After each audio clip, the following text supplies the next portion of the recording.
안녕하세요. 오늘도 사연 살롱을 찾아주셔서 감사합니다.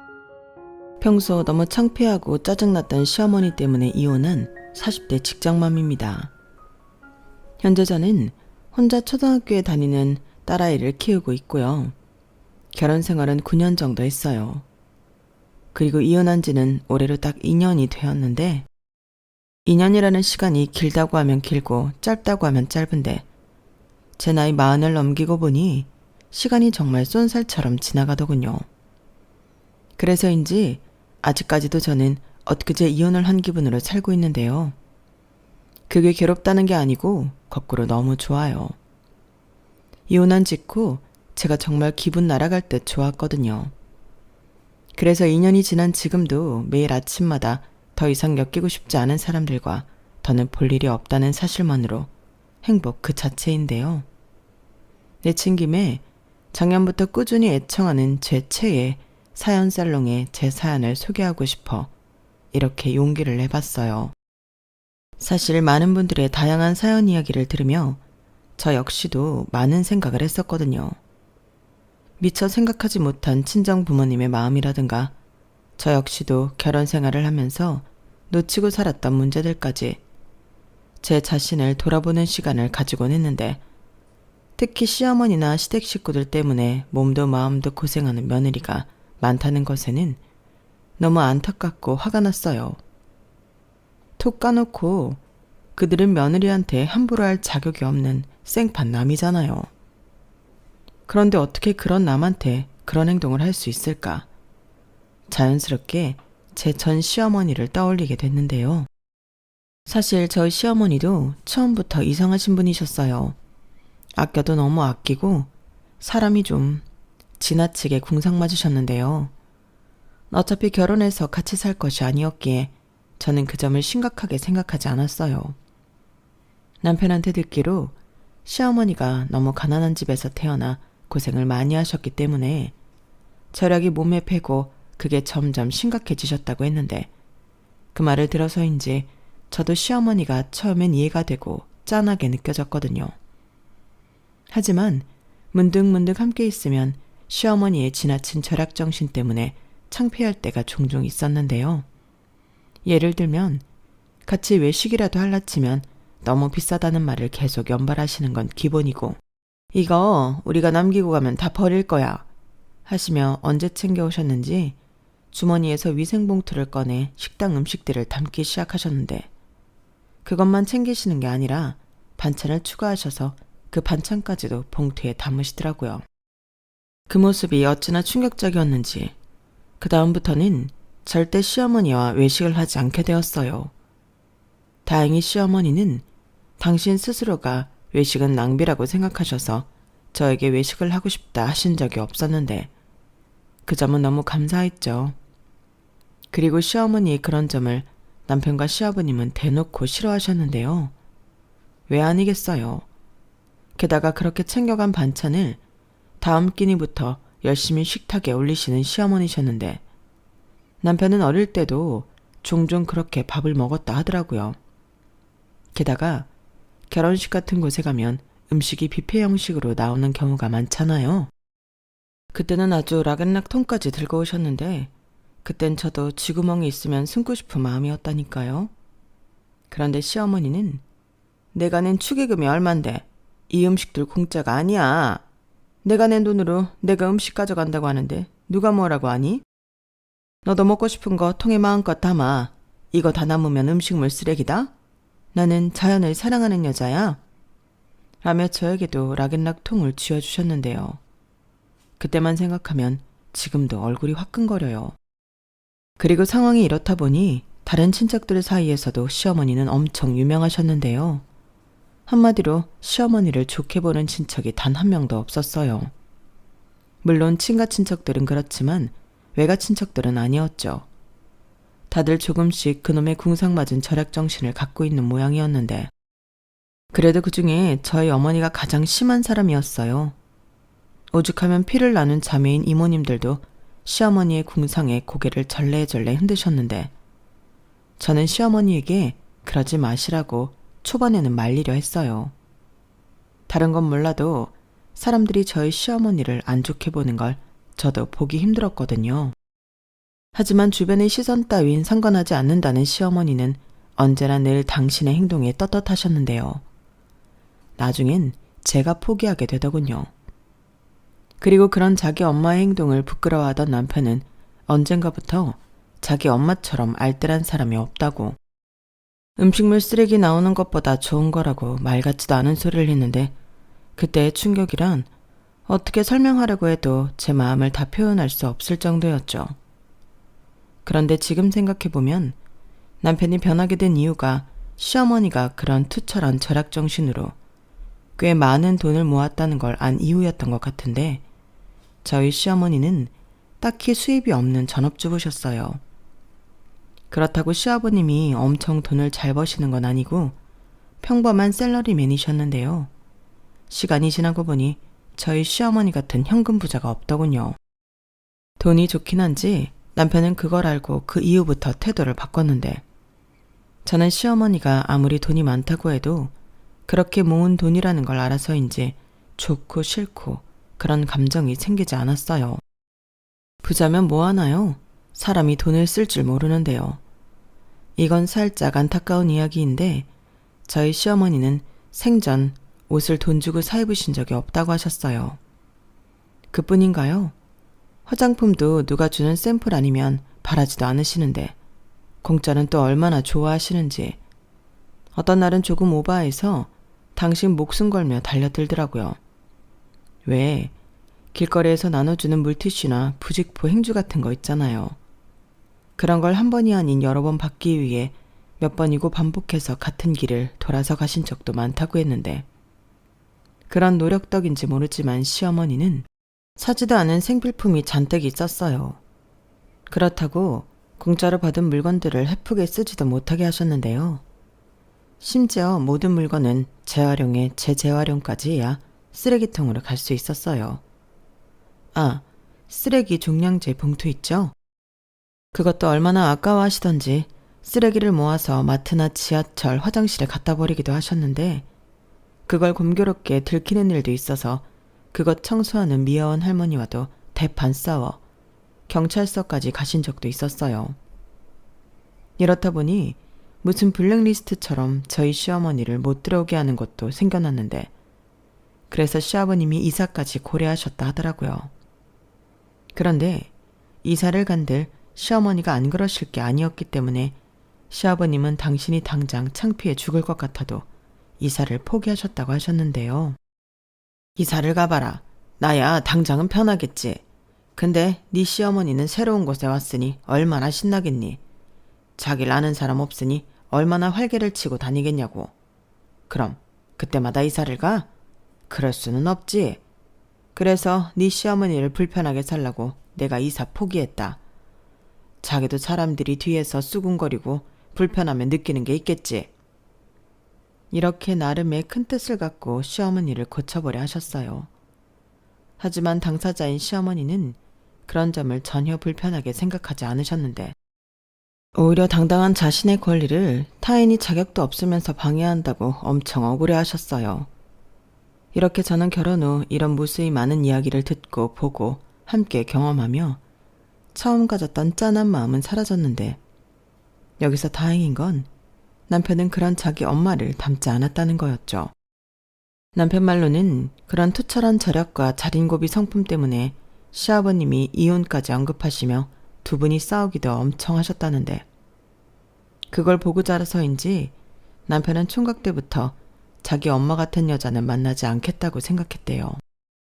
그럼 남편과 당신 아들까지 이렇게 싫어하는데 시어머니가 달라질 만도 하잖아요. 그런데 사람 천성이 어디 가지 않는가 봅니다.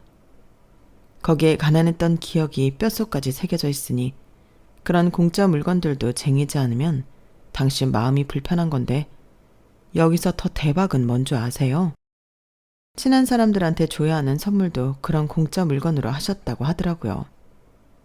누가 자기 생일에 공짜로 나눠주는 사은품을 선물로 받고 싶겠냐고요. 그리고 그런 선물은 신혼처 저도 받았는데요. 무슨 보험 스티커가 붙은 위생장갑에 식용유와 밀가루 세트, 포스트잇 같은 걸 잔뜩 주셨어요. 이런 것들 돈 주고 사면 너 완전 바보다. 떨어지면 언제든지 말만 해. 내가 챙겨줄 테니까. 이것 봐. 평생 쓰고도 남을 만큼 있다니까. 근데 그렇다고 헤프게 쓰라는 거 아니니까 아껴 쓰고. 여자는 자고로 뭐든 아껴야 하는 거야. 그래야 잘 살지? 이렇게 저한테 당부의 말씀도 하셨는데요. 뭐 쓸 수 있는 물건이니 유용하게 잘 썼지만 늘 저런 걸 챙겨주시며 이상한 세뇌를 시키시니 솔직히 크게 감사한 마음은 들지 않았어요. 하지만 시어머니는 그걸로 항상 생색을 내고 싶어 하셨는데 한 번은 그래도 내가 항상 너 오면 빈손으로 안 보내지? 나 같은 시어머니가 어딨니? 감사한 줄 알아. 이렇게 당신한테 감사하라는 강요까지 하셨죠. 솔직히 그런 말을 들었을 때는 그냥 이런 거 주시지 말지 하며 받고 싶지 않을 때가 더 많았는데 저 역시 불만이 있었어요. 제가 하물며 며느리인데 저야말로 시댁에 갈 때 빈손으로 갈 리가 없잖아요. 이왕이면 좋은 과일이나 고기 세트 같은 걸 사가지고 갔었는데 그게 잘못이었어요. 자린고비 시어머니는 당연히 제가 사들고 간 물건들을 보며 입이 귀에 걸리셨는데 그 좋은 음식들을 냉장고에 넣고 황당하게도 저희는 사가지고 간 좋은 음식들이 아닌 유통기한이 임박하거나 조금 있으면 버려야 할 것 같은 말라 비틀어진 식재료들로 요리한 음식을 먹어야 했어요. 저건 음식을 먹었다기보다 음식물 처리에 이용당한 기분이었는데 시어머니 입장에서는 무조건 땡큐한 장사였겠죠. 하지만 저는 반대로 불만이 많아졌고 그 다음부터는 어차피 사가지고 가봤자 맛도 못 보는 거 저도 점점 시댁에 인색한 며느리가 되어갔죠. 그 시어머니의 그 며느리잖아요. 그래도 그때까지는 남편과 사는 데는 지장은 없었어요. 남편은 주는 대로 먹고 또 뭐든 제가 하자면 군말 없이 하는 타입이었는데 그래서 오히려 결혼하고 신혼기간에는 제가 결혼을 잘했다고 생각할 정도였어요. 게다가 저희 부부는 신혼여행을 간 날 허니문 베이비인 딸이 생겼기 때문에 제가 이혼하게 될 줄은 꿈에도 몰랐는데요. 하물며 남편이 아닌 시어머니 때문에 이혼하게 될 줄은 상상도 하지 못했죠. 바로 그 빌어먹을 절약정신 때문이었죠. 이것만 봐도 작은 불씨가 대형 화재를 일으킬 수 있다는 교훈이 생각나는데 절약도 그래요. 절약이라는 게 무작정 미덕은 아니더라고요. 누군가의 말처럼 절약과 궁상은 한 끗 차이였는데 시어머니는 당신이 뭐가 문제인지 전혀 모르셨어요. 심지어 시어머니는 당신의 투철한 절약으로 인해 인간관계도 나빠지셨는데 절약이 뭐가 나쁘냐고 자기를 손절한 그 사람을 욕하시는 분이셨으니까요. 그러면서 점점 시어머니의 사회생활은 좁아져만 갔고 그 동네에서 자린고비 소여사라고 하면 모르는 이가 없을 정도였는데 오죽하면 시아버님이 동네에선 쪽팔리다며 슈퍼마켓도 가지 않는다고 하시더라고요. 저도 시아버님의 그 마음을 100% 이해할 수 있었어요. 하지만 시어머니는 생각이 다르셨는데 동네에서 제법 큰 마트들이 종종 자체 쿠폰제나 포인트제를 하잖아요. 저희 시어머니는 또 그거에 엄청 집착하셨어요. 그러니 다른 슈퍼에 가서 생돈을 쓰는 시아버님을 보면 엄청 뭐라고 하셨는데요. 어머, 당신 또 우리 동네 슈퍼 안 가고 다른 동네 슈퍼 갔어요? 내가 그러지 말라고 몇 번을 말해요. 거기 쿠폰을 받아와야 한다니까. 이것 봐봐요. 우리 화장실 휴지 떨어져서 이것 빨리 5장 돈 모아서 바꿔야 하는데 이 돈이면 쿠폰 3장은 받겠네. 됐어.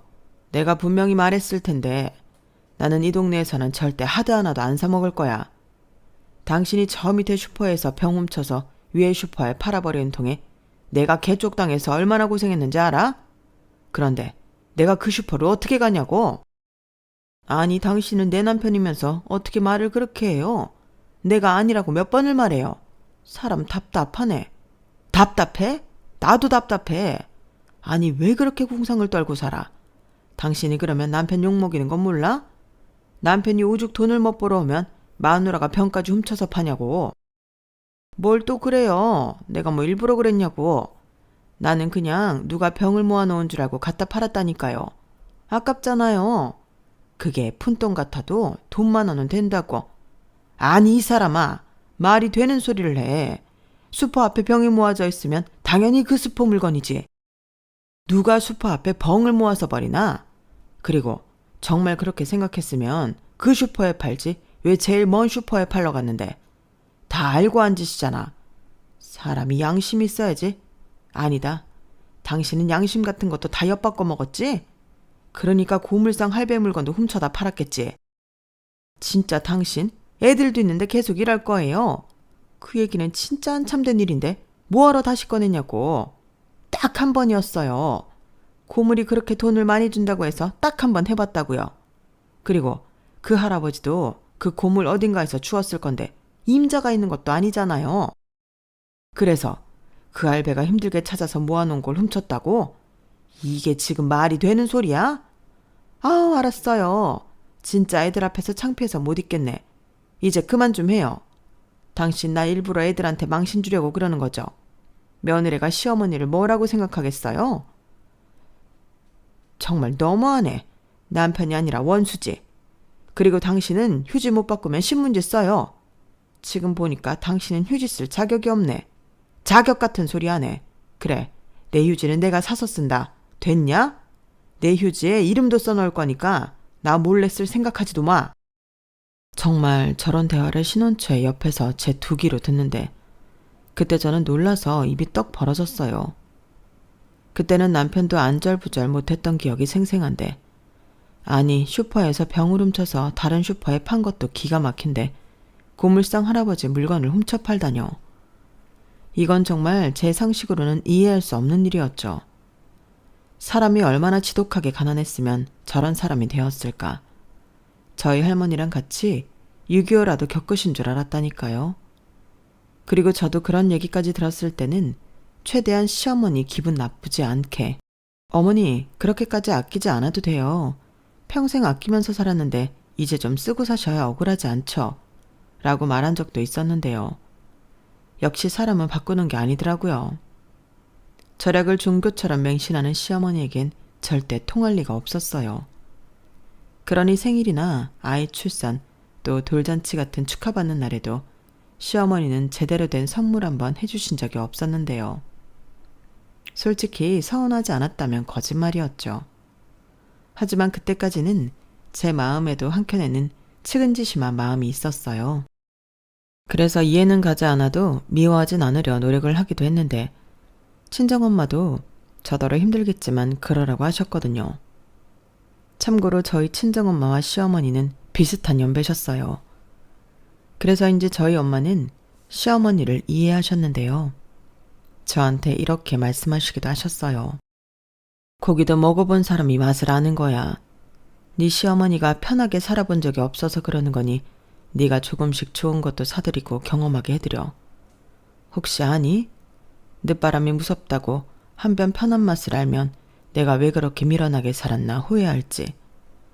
내 친구들 중에도 니네 시어머니처럼 무조건 아껴야 한다고 생각하는 애 있거든? 지금 걔가 제일 잘 놀아. 라고 하셨는데요. 친정 엄마까지 나서서 저런 말을 하시니 그때는 저도 뭔가 시어머니와 친해지려 나름의 노력을 했더랬죠.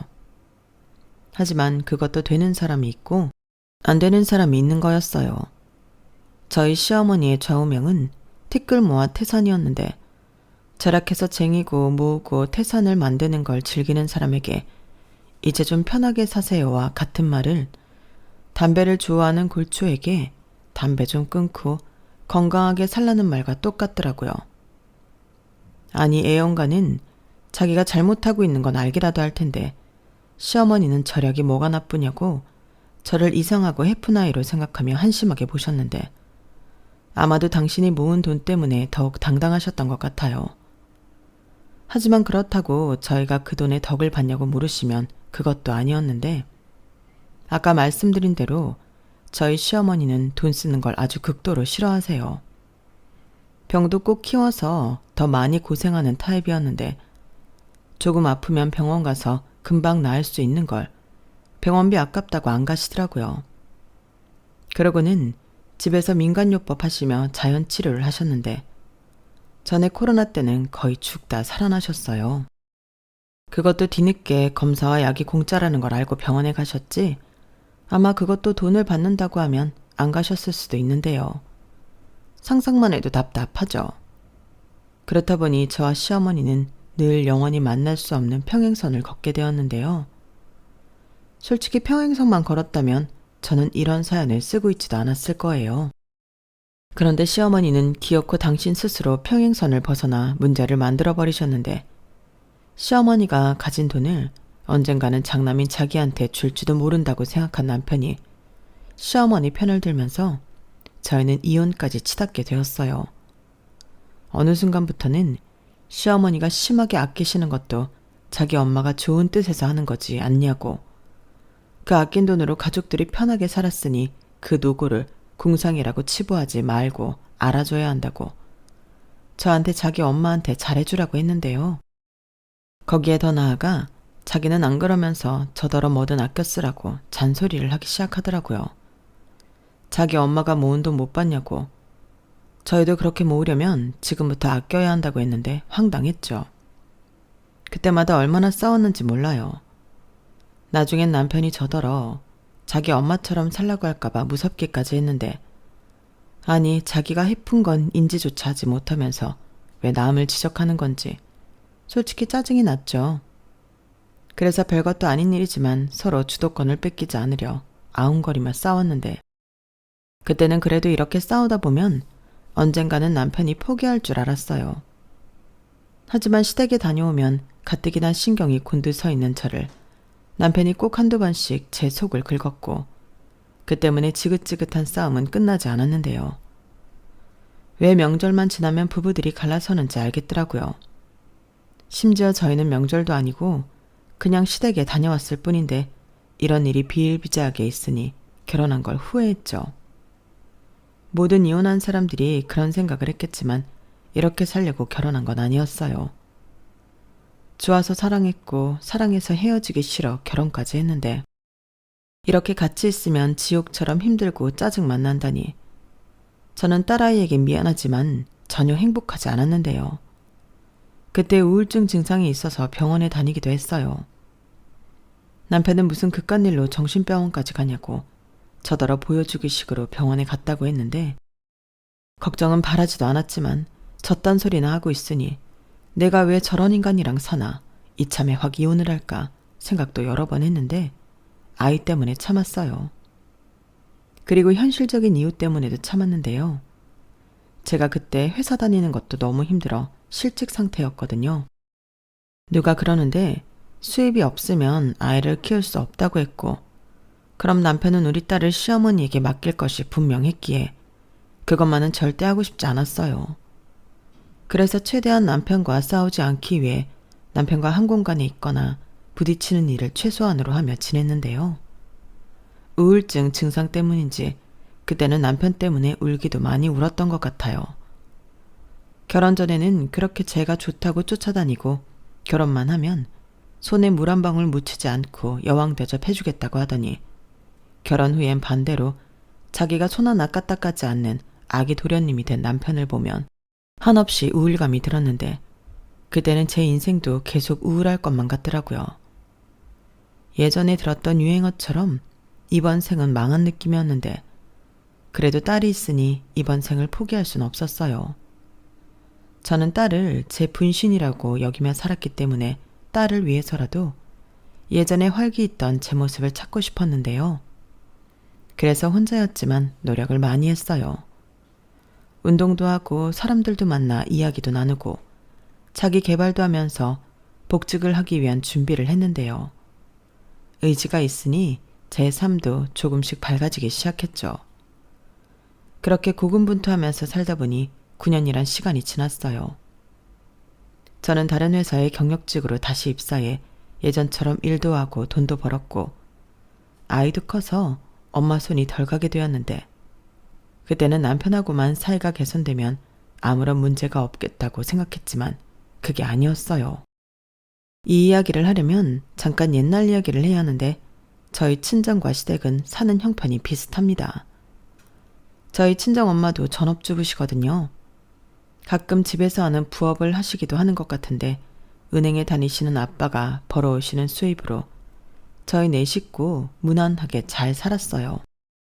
그리고 제가 결혼하고 저희 시어머니가 저런 아끼는 병에 걸렸다는 걸 안 친정 엄마는 종종 저희 시댁에 선물을 보내시곤 하셨는데요. 어떤 날은 한우 세트, 또 어떤 날은 제주도에 가셨다며 한라복이나 갈치, 옥돔 같은 걸 시댁에 보내셨어요. 물론 저희 집에도 보내주셔서 감사히 잘 먹었는데 정말 입에서 바로 녹아 없어지더라고요.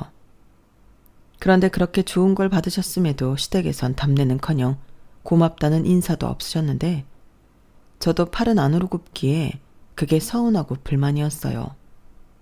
그래서 친정엄마한테도 하지 말라고 말하기도 했는데 친정엄마는 알겠다고 하실 뿐 저 몰래 똑같이 선물을 하셨더라고요. 그걸 어떻게 알았냐면 시댁에 갔을 때 냉장고에서 썩고 있는 선물들을 보고 알았는데요. 저도 똑같은 걸 받았기에 저게 우리 친정에서 보낸 선물이라는 걸 바로 알았어요. 그래서 어머니, 이거 저희 친정에서 보낸 거죠? 이걸 이렇게 안 드시고 냉장고에 넣어 놓으시면 다 버려야 하잖아요. 라고 저도 모르게 싫은 소리를 한 적도 많았는데요. 그러면 시어머니는 황급히 다시 그것들을 냉장고 깊숙이 밀어 넣으며 아끼는 거야. 사돈이 줬는데 너무 감사하니까 두고두고 먹으려고. 이제 먹을 거야? 하며 냉장고 문을 닫으셨는데 저렇게 늘 아끼다 똥된 음식만 드시니 그것도 문제였어요. 젊었을 때는 괜찮으셨을지 모르겠지만 나이가 있다 보니 식중독 같은 걱정도 되고 무엇보다 맛있는 걸 맛있을 때 드시지 못하니 그게 답답하기만 했는데 그래서 친정에도 단호하게 말씀드렸어요. 우리 어머니 엄마가 보낸 거 아까워서 못 드셔. 그거 한참 지나도 다음에 드시는데 그러다 아프기라도 하심 엄마 어떻게 하려고 해? 그럼 사돈 때문에 아팠다고 하지 않겠어? 그러니까 하지 말라고. 이렇게 조금은 매몰차게 말씀드렸는데 저도 모르게 친정엄마가 편해서 말이 자꾸만 거칠게 나왔어요. 마치 엄마 때문에 내가 힘들다. 우리 시어머니 아프시면 엄마 때문이라고 하실 텐데 그럼 나를 얼마나 미워하겠냐? 이런 식으로 말하게 된 못된 딸이었는데 그러자 저희 엄마는 아무 잘못도 없으신데 저한테 미안하다고 하셨어요. 그리고 그날 이후 시댁으로 가는 친정 선물은 없었는데요. 시어머니가 당연히 서운하셨겠죠. 공짜로 좋은 물건들을 받았는데 그게 어느 순간부터 뚝 끊겼으니 얼마나 아쉬우셨겠어요. 그래서 저한테 혹시 니네 친정에 무슨 일 있니? 다른 게 아니고 선물도 안 오고 내가 걱정이 돼서 선물 때문이 절대 아니야. 이렇게 돌려 물으시기도 하셨는데 그럼 저는 요즘 좀 어려우신 것 같다 거짓말을 했어요. 어려워서 선물을 못한다고 하는데 시어머니도 어쩔 수가 없잖아요. 그런데 시어머니는 제 말이 거짓말이라는 건 1도 의심하지 않으시고 그래, 내가 그럴 줄 알았다. 가만 보면 니네 엄마도 참 해퍼. 여행 다니지. 먹는 것도 꼭 비싸고 좋은 것만 찾았잖아. 사람이 아낄 줄도 알아야지. 언제까지 산다고 그렇게 돈을 펑펑 쓰니? 너는 니네 엄마 닮으면 안 된다. 가만 보면 너도 위험해. 라며 갑자기 저희 엄마 험담을 하셨는데 원래도 좋아하지 않았던 시어머니지만 그때는 진짜 가족만 아니면 평생 안 만나고 싶더라고요. 여태 고마운 줄도 모르고 잘도 받아놓고 졌단 말을 할 수가 있는지 화가 치밀어 올랐는데요. 문제의 날은 그 이후로부터 멀지 않았어요. 그날은 명절이었는데요. 그 집의 유일한 며느리였던 저는 명절 하루 첫날 차례 음식을 하러 싫지만 시댁에 갔어요. 마치 도살장에 끌려온 소처럼 가기 싫은 걸음을 옮겼는데요. 다행히 시댁은 그리 음식을 많이 하진 않으셨어요.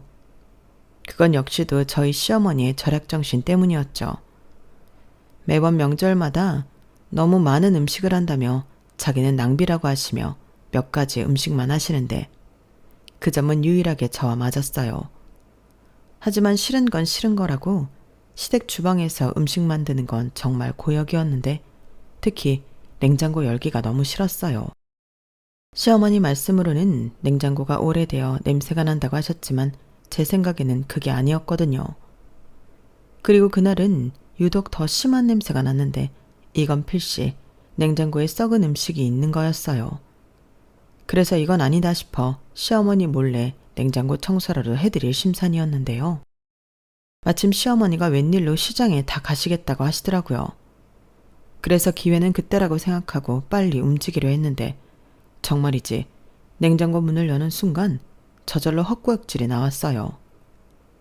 과일 칸에는 절반은 썩었는지 색깔이 변해 있었고 고기는 언제적 고기인지 냄새가 수상쩍었는데 이런 건 먹으면 분명 아무리 건강한 사람도 탈이 날 거라고 생각했어요. 이런 음식을 우리 딸이 조금 뒤에 끼니로 먹을 것을 생각하니 당장에 버려버리고 싶었는데요. 바로 그때였어요. 너 거기서 뭐하니? 어머니 시장 가신 거 아니었어요? 왜 이렇게 빨리 오셨어요? 만두피 좀 사러 갔는데 오래 걸릴 게 뭐가 있어? 그리고 왜 냉장고에 있는 걸 죄다 꺼내고 그래? 그게요. 냉장고에서 썩은 내가 나서요. 그리고 저것들 전부 상했어요. 먹으면 큰일 나요. 상하긴 뭐가 상해? 괜찮아. 이제 너희 식구들도 왔으니 금방 먹어 치우지. 그리고 내가 언제 너더러 냉장고 청소하라고 했어? 괜히 남의 살림 건드리지 말고 너는 시키는 거나 해. 저 짜투리 채소들 전부 다지고 이 고기도 썰어서 우리 만두에 먹자. 저걸 다져서 만두를 하자고요? 싫어요. 아니 안 돼요. 그러지 마시고 전부 버려요. 얘가 정말 아까부터 음식 아까운 줄 모르고 왜 이래? 너도 네 엄마 닮아서 파산하고 싶어서 그래? 파산이요? 저희 엄마가 파산했다고 누가 그래요? 네가 전에 그랬잖아. 요즘 힘들어서 선물도 못 보낸다고. 그게 어떻게 파산을 한 건데요? 그렇게 따지면 어머님은 받기만 하셨지. 뭐 저희 친정에 보내신 적 있으세요? 그럼 어머니는 계속 파산이셨네요. 그러니 이런 썩은 음식도 드시고 그러죠. 뭐야? 너 지금 말 다 했어? 나랑 네 엄마가 같냐? 원래 하던 사람이 못하던 거랑 원래 안 하던 사람이 쭉 안 하는 거랑 같냐고. 그리고 나는 아들 엄마야. 그럼 딸 가진 엄마가 노력하는 건 당연하지? 저는 시어머니 말에 어이가 없었어요. 그러니까 저 말은 당신의 아들 엄마라 당연하게 저희 친정 선물을 받았다는 소린데 진짜 열받더라고요. 그래서 나는 이런 썩은 음식은 안 먹는다고 드시고 싶으면 어머님이랑 어머니 식구만 먹이라고 하고 저는 딸아이와 멍절이고 뭐고 집으로 왔는데 남편이 그러면 어떡하냐고 자기가 중간에서 난리도 아니더라고요. 그러면서 자기라도 가서 시어머니 화를 풀어보겠다고 집에 오지도 않았는데 오히려 잘 됐다고 생각했어요. 그냥 너는 계속 거기 있어라. 나는 딸이랑 우리 친정 가겠다. 그렇게 말했는데 남편은 무조건 아침에는 저희를 데리러 집에 오겠다고 고집을 부리더라고요. 그리고는 별 생각도 없는데 아침 대바람부터 전화해 자기 엄마 기분 다 풀렸다며 1시간 내로 도착하니 친정에 갈 준비를 하라고 했는데요. 처가에 굳이 가겠다는 남편을 말릴 수가 없었어요. 여기서 더 고집을 부리면 그때는 또 싸워야 하니까 그러고 싶지 않았거든요. 게다가 딸아이도 그때는 어느 정도 컸기에 엄마 아빠가 싸우는 걸 싫어했는데 제가 스스로 다짐한 게 있었어요. 가급적이면 딸아이 앞에서는 다정한 모습은 못 보여도 싸우고 헐뜯는 모습은 보이지 말자고요. 그래서 딸아이도 있고 하니 알겠다고 하고 준비를 한 후에 차에 탔는데 시간이 지나면서 점점 비위가 상하는 냄새가 차에 퍼지기 시작했어요. 자기야, 차에 이상한 냄새 나지 않아? 혹시 어머니 집에서 뭐 가져왔어? 냄새가 나? 이상하네. 나는 안 나는데. 그리고 엄마가 매번 받기만 해서 죄송하다고 트렁크에 뭐 싸주긴 했어. 뭐? 그게 뭔데? 혹시 음식이니? 뭘 그렇게 과민하게 반응해. 명절이니까 명절 음식 나눠 먹는 거지. 처가집 차례 안 지내서 명절 음식 안 하시잖아.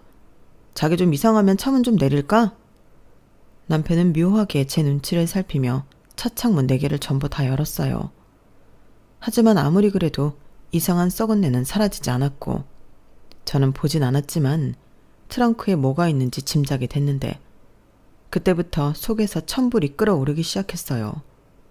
그 냄새가 제가 시댁 냉장고에서 맡은 냄새가 분명했거든요. 제가 분명 이건 썩었다고 먹으면 큰일 난다고 얘기했는데 그걸 자기 식구들도 안 먹고 저희 부모님 갖다 드리라고 싸주셨다고 생각하니 오장육부가 다 뒤틀리는 기분이었는데 저는 당장 차를 세우라고 소리를 질렀어요. 그러자 남편은 갑자기 차를 어떻게 세우냐고 휴게소 나올 때까지 참으라 했는데요. 저희 친정이 그리 멀지 않아 고향 휴게소에 도착해 곧장 차 트렁크를 열었어요. 그러자 완전 빼박이었는데 아주 많이도 싸주셨더라고요. 아니, 이참에 냉장고 청소를 하신 것처럼 트렁크에 음식이 가득했는데 저는 순간 이성을 잃고 그 음식들을 전부 꺼내 남편한테 따지듯 물었어요. 너는 이것들 쌀 때 안 말리고 있었어? 이게 냉장고에서 나왔을 뿐이지 쓰레기잖아. 사돈한테 쓰레기를 보내는 사람이 제정신이야?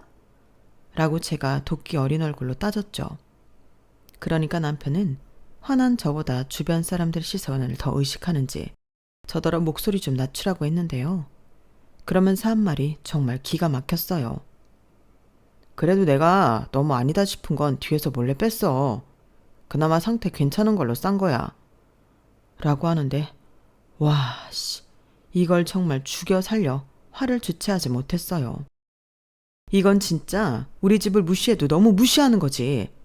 우리 집에 음식물 쓰레기 버리러 가는 거야? 왜? 음식물 쓰레기 봉투값 아끼시려고 그러신데? 뭘 또 그런 소리까지 하냐. 저게 오늘 내일 해서 그렇지 먹을 수는 있는 거야. 나는 어릴 때 많이 먹어봐서 대충 보면 안다니까. 그리고 선물은 마음이 중요한 거 아니야? 지랄하네. 그럼 저게 니네 엄마 마음이라는 거지? 냄새나고 더럽고 먹으면 탈나고.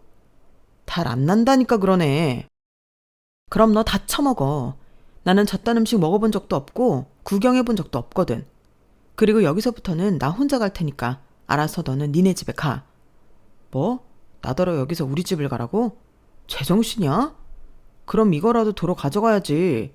내가 냄새나는 이것들 가지고 어딜 가니? 몰라. 그건 네 사정이지. 왜? 이제는 음식에서 냄새나는 건 인정하겠니? 차 내 거니까 내가 가져간다? 저는 그렇게 말하고 호련히 그 음식 쓰레기와 함께 남편을 휴게소에 버리고 차를 끌고 출발했어요. 그리고 그때부터 이혼 아니면 내 인생은 정말 답이 없겠다. 이혼을 결심했는데요. 멀어지는 제 차를 향해 삿대질을 하며 욕을 하고 있는 남편의 모습이 사이드미러에서 멀어지니 이대로 우리 사이도 멀어져서 영영 보이지 않았으면 좋겠다고 생각했어요. 그리고 차에서 겁을 잔뜩 먹은 딸아이에게 저는 놀라게 해서 미안하다고 최대한 성의를 다해 설명하고 이야기했는데 딸아이는 그때는 아무 말도 하지 않더니 나중에 그러더라고요. 자기도 친할머니네 가는 게 싫었다고요. 그리고 아빠도 점점 친할머니를 닮아가는 것 같아서 걱정했었다고 했는데 아이 눈에도 보일 건 다 보이나 보더라고요.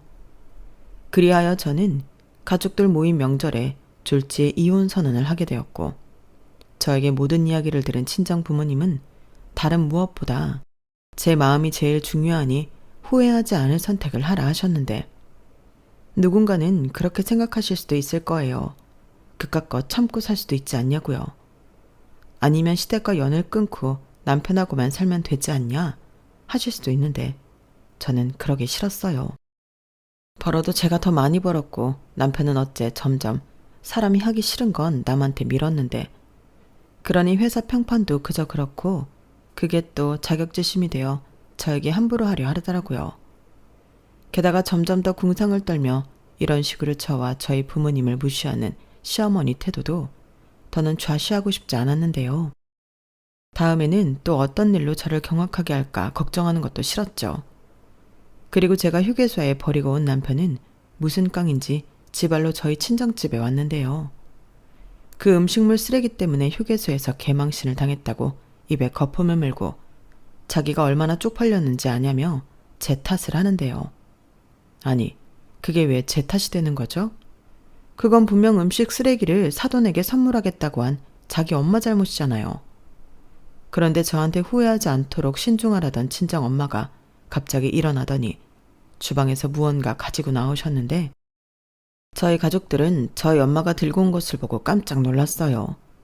그건 바로 저희 친정집 음식물 쓰레기통이었거든요.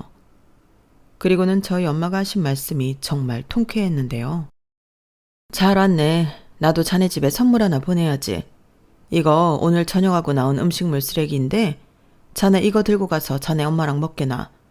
이럴 줄 알았으면 한 일주일 정도 모아서 크게 줄걸. 미안하네. 장모님, 이게 지금 무슨 짓이세요? 이건 쓰레기잖아요. 쓰레기통에 든 거. 그래. 왜? 쓰레기통에 들었으면 쓰레기고 냉장고에 들었으면 음식인가? 근데 자네도 와서 맡아보게. 이거 냄새도 안 나. 근데 자네가 오늘 우리 집에 들고 오려던 건 뭔가? 그거 정말 먹을 수 있는 거 맞아? 나는 말일세. 내가 자네 집에 자라면 자네라도 우리 딸이랑 우리한테 잘할 거라고 기대했네.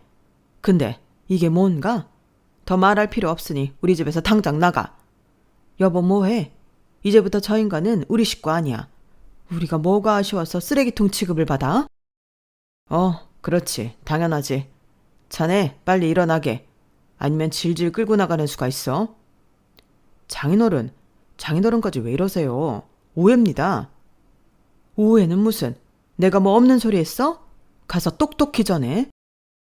그래, 나는 이혼할 거고 더는 궁상 맞은 너랑 니네 집이랑은 영영 안 보고 살 테니 그런 줄 알라고. 알겠니? 다시 니네 엄마 집에 가서 오늘 내일 하는 거 많이 먹어.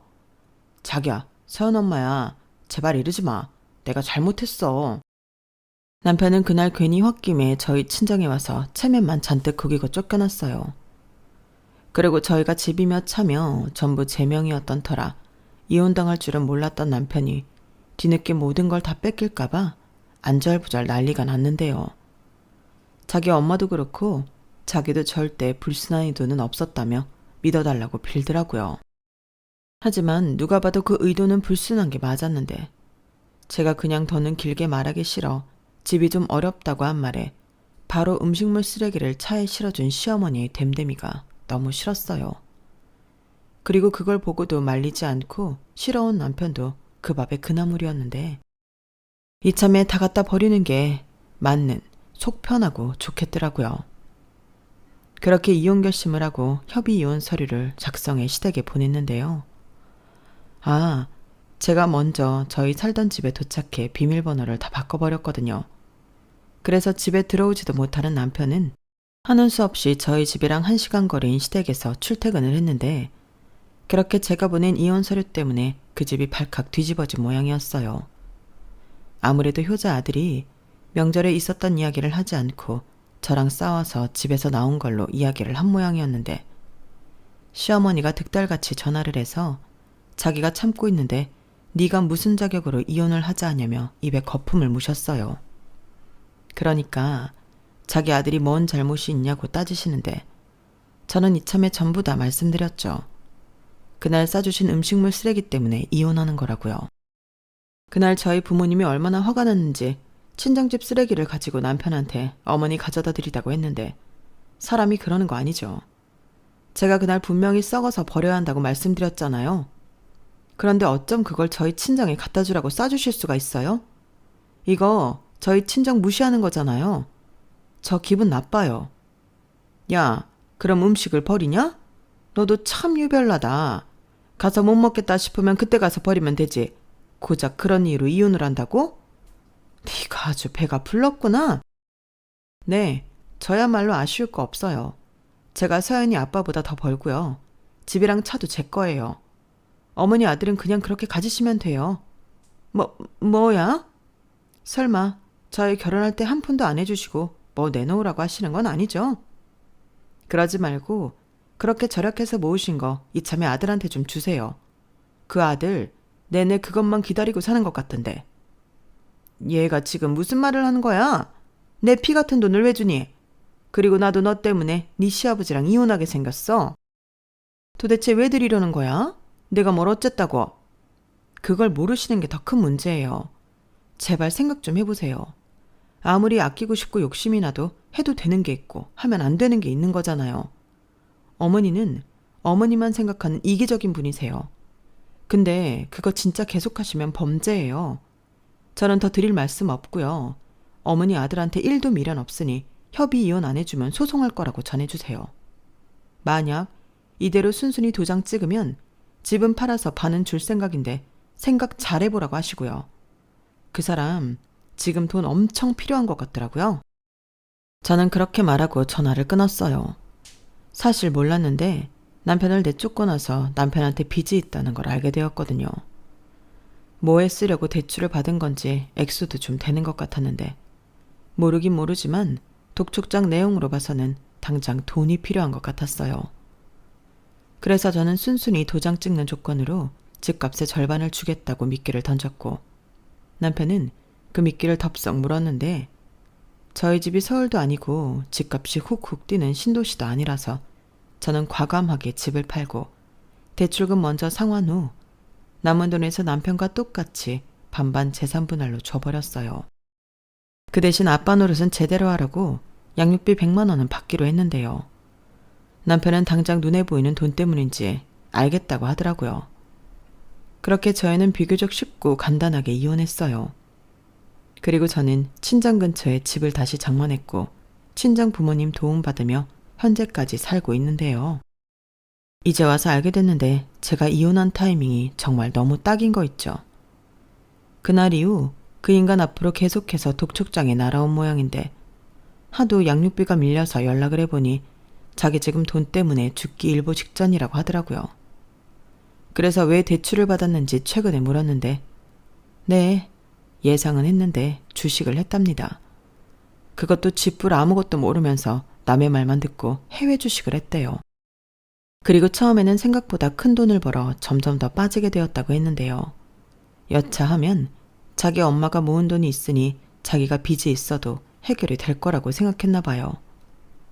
그리하여 정말로 쓸 줄은 모르고 평생 모으는 것만 했던 자기 엄마 재산을 거덜낸 모양이었는데 그 길로 시어머니는 알아누웠다고 합니다. 설상가상으로 제가 이혼을 했을 무렵 시아버님도 당신 역시 궁상 맞은 여편네랑은 더는 못 살겠다고 집을 나가셨다고 했는데요. 자세히는 모르지만 또 절약정신 때문에 시어머니가 동네 누군가와 싸운 모양이었어요. 그리하여 시어머니도 이혼을 남편 돈 사고가 터지기 전에 이혼을 당하셨는데 결국엔 남편은 자기 엄마가 평생 모은 돈 털어먹고 시어머니를 모시며 살아야 되는 팔자가 되었더라고요. 그러면서 저더러 더 이상의 양육비는 어려울 것 같다고 이야기하는데 저는 마음대로 하라 했습니다. 어차피 그 인간 지금은 나올 돈도 없는 것 같고 나중에 한꺼번에 적금 탄다 생각하고 청구 소송하려고요.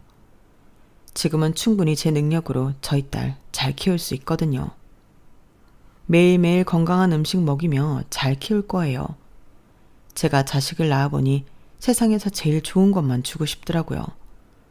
뭐하러 냉장고에 처박아 놓고 아깝다고 썩히는 건지 저는 평생 시어머니의 마음을 모를 것 같습니다. 뭐 알고 싶지도 않은데요. 그냥 이대로 평생 안 보고 살면 좋겠어요. 남편만 죽어나겠죠. 그건 그대로 쌤통인데 이혼하지 않았으면 어쩔 뻔했을까 지금도 아찔합니다. 그런 면에서는 저도 이번 생이 아주 망한 건 아닌 것 같아요. 그래서 이혼하고 다시 찾은 평화로운 일상에 감사하며 지금은 딸아이와 오래오래 행복하고 싶은 마음뿐인데요. 이번 기회에 저는 사람 보는 눈도 더 키워야 할 것 같네요. 전 남편과 전 시어머니 같은 사람은 무조건 걸러야 하니까요. 이상 제가 이혼하게 된 이야기였어요. 제 사연 어떻게 들으셨나요? 부디 잘 들어주셨길 바라보며 저는 앞으로도 딸을 위해 더욱 건강하고 열심히 살게요. 그럼 지금까지 제 사연 함께 해주셔서 감사합니다. 안녕히 계세요. 여러분, 사연 댓글에 응원과 현명한 조언 부탁드려요. 좋아요, 구독은 저에게 큰 힘이 됩니다. 오늘도 좋은 일 가득하세요.